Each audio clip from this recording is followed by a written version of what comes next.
Hello and welcome again to this edition of Capitol Dateline Online. We're coming to you just 2 blocks from the Capitol at the Florida Cable Telecommunications Association's headquarters. I'm Brad Swanson, your host, and I am once again joined by the executive editor of the News Service of Florida, Jim Saunders. Jim, welcome back. Thanks. All right, so we are here. We're getting closer to session. Seems like it's been the governor's show for the last week, and it looks like this week that'll play out as well. Let's start out by talking about last week. The governor took to social media, and what we hear is phone calls as well for his position on Cuba and not having Florida ports spending money on that. Yeah, the Port Everglades was going to be doing some business with Cuba, and the governor didn't take too kindly to that, and he tweeted out that and basically threatened to reduce funding for ports that did business with Cuba. And quickly, Port Everglades and I believe the Port of Palm Beach sort of backed off the possibility of doing business with Cuba. And as you said, he kind of took a page from the president's playbook and tweeted it out, but it got pretty fast reaction from the port industry. Right, pretty interesting because, over the last, 4 years of the governor's, or actually really since the governor's been in office, he has prioritized port funding and port infrastructure related funding at the top. He spent almost $1 billion in that world. I was going to say there's been a ton of money poured into the ports to make improvements. Part of that's related to the Panama Canal. There's a big project, it's been a big project down there. And the governor clearly has seen the ports as an economic engine for a lot of the communities. I mean, you go up and down the coast, Miami, Jacksonville, Port Everglades, all up and down both the east and west coast, Tampa, and there's been a lot of money put into those ports. But after what former President Obama opened a lot of relations with Cuba after decades, and it appears under the Trump administration that may be reeled back in. And it also appears that Governor Scott is not a big fan of doing business with Cuba, and he made it pretty clear. And I think the port's got the message pretty fast. Any speculation on why the governor chose social media versus just direct conversations? Anything out there?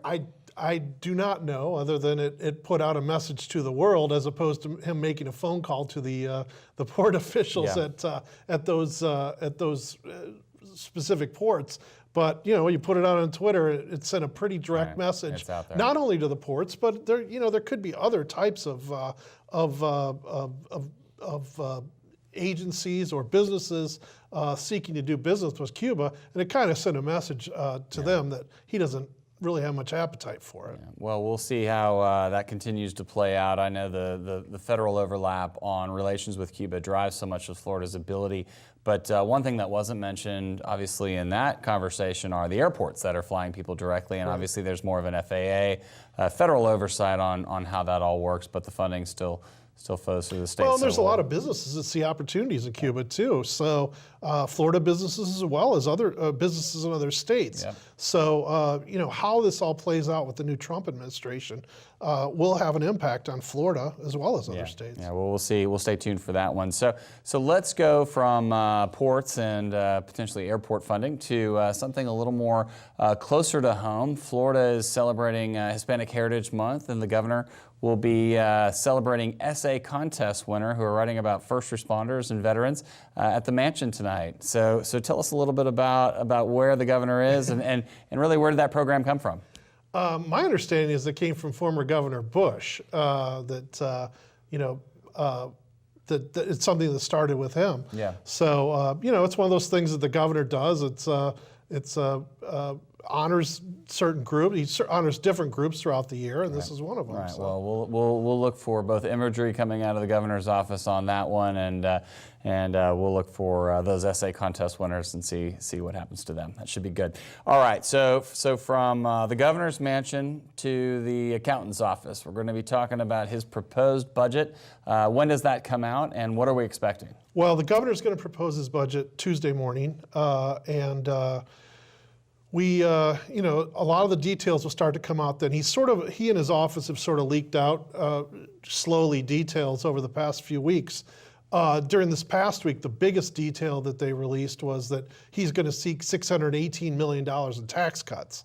That will be a very much debated issue during the legislative session, because the legislative leaders are basically saying they don't have much additional money to throw around this year, and $618 million in tax cuts would make a huge dent in what money they do have.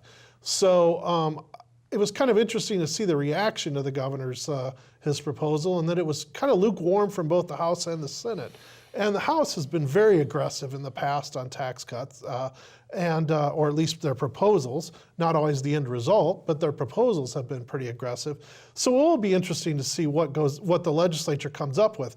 But I think leaders in both houses or both chambers are saying, we don't have a lot of extra money this year.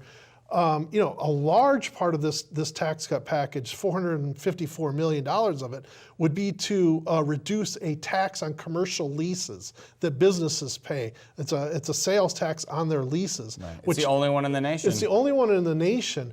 But and the businesses don't like that tax. They've wanted to get rid of it or at least reduce it for a long time.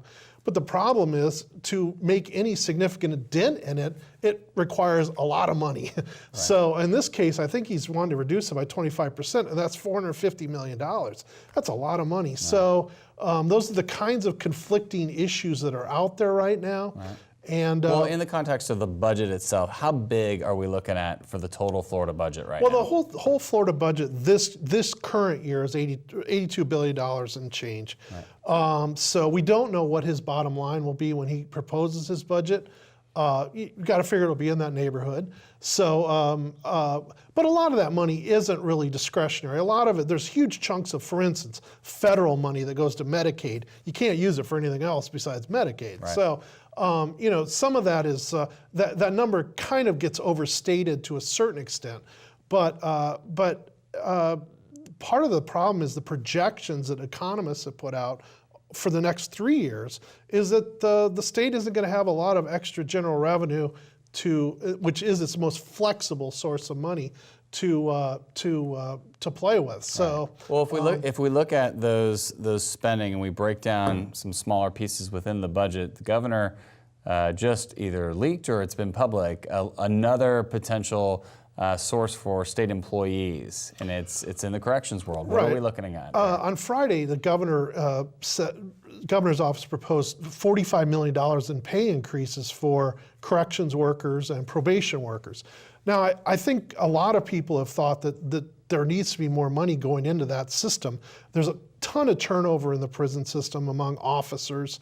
And there's been a lot of problems, frankly, in the prison system over the years of conditions in prisons, and part of that, the Secretary of the Department of Corrections indicates, is because there's so much turnover of their officers. Right. So the governor has proposed, again, $45 million is a large number, and he has also proposed salary increases a few weeks ago for law enforcement officers, highway patrol officers, Florida Department of Law Enforcement officers, those types of officers.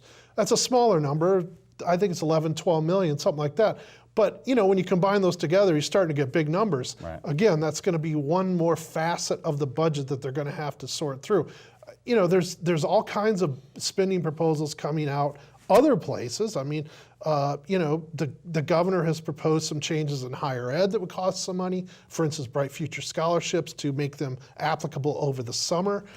Senate President Joe Negron has a very ambitious plan for higher education spending. So there's all this stuff that's going to come into the mix. The governor's proposal, just to be clear, is an initial step. Right. I mean, the legislature can use it or toss it. Right. That's their discretion as we go forward during the legislative session. We'll see how both the Senate and the House and the governor's office get together on the budget, and we'll some people think tuned. They may not get together too well. Well, that's a result that could possibly happen. All right, so from the executive branch, the governor's office, let's go over to the president's office in the Senate, and water is the theme of the day. So what's happening in water with President Negron? The Senate rolled out a big bill last week that is a priority of Senate President Negron.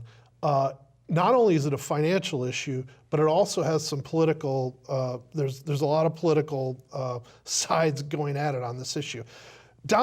He's from Stewart, down in his area, A big issue has been polluted water coming out of Lake Okeechobee into the St. Lucie estuary. It's caused algae blooms, a lot of problems for the residents down there. He's taken it on as a priority issue for years now. He has a proposal that would essentially involve buying 60,000 acres of land south of Lake Okeechobee. He wants to bond $100 million a year to buy that.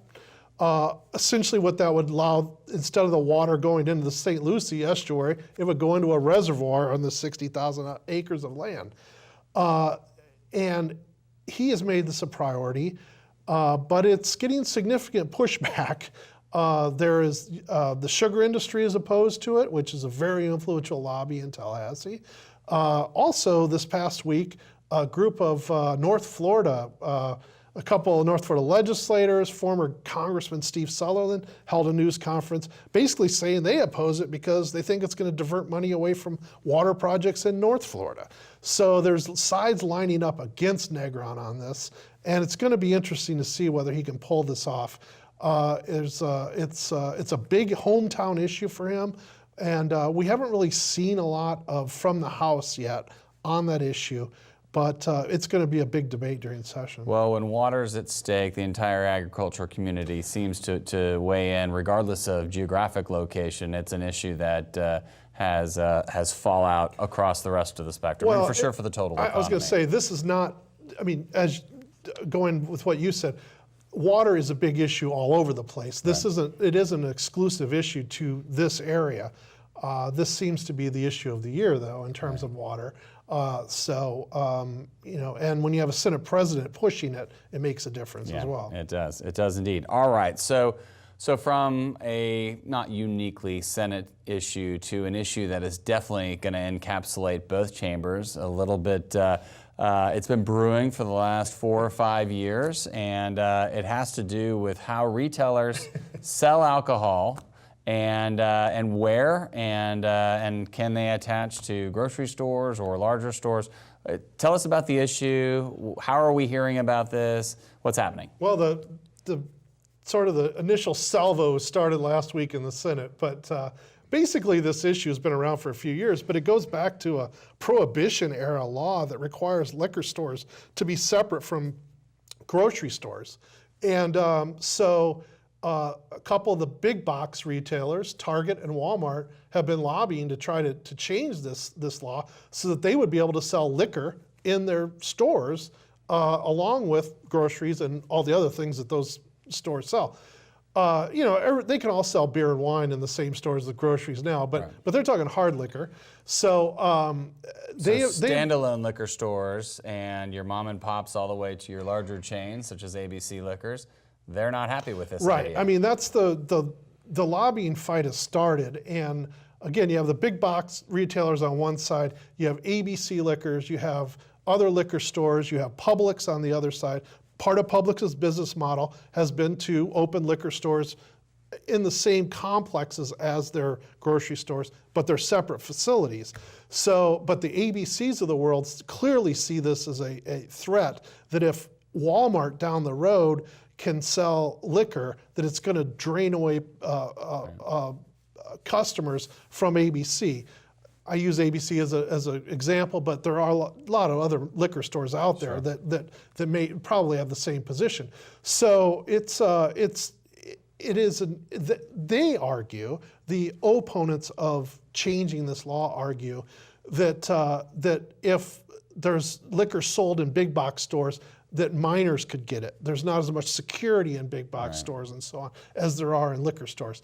The other side says, you know, this is just outdated. It was put in place for Prohibition during the Prohibition era. It's anti-competitive. And it's anti-competitive, and it's just antiquated. So this issue has been around for a few years. It's never gotten very far, partly because of all the lobbying that goes on with it.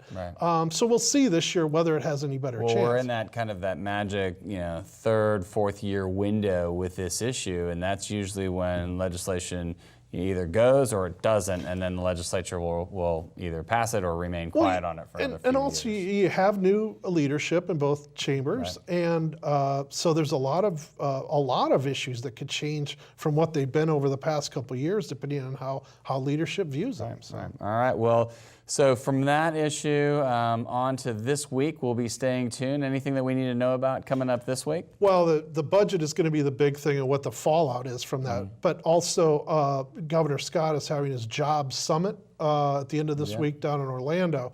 A lot of business leaders are going to be there, and they're going to be talking about jobs, his favorite topic. Right.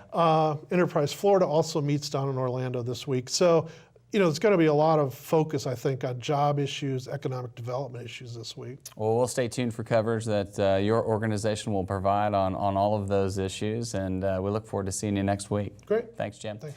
For more news, views, and opinions, go to our website at CapitolDatelineOnline.com or check us out on our Facebook page. For now, have a great day.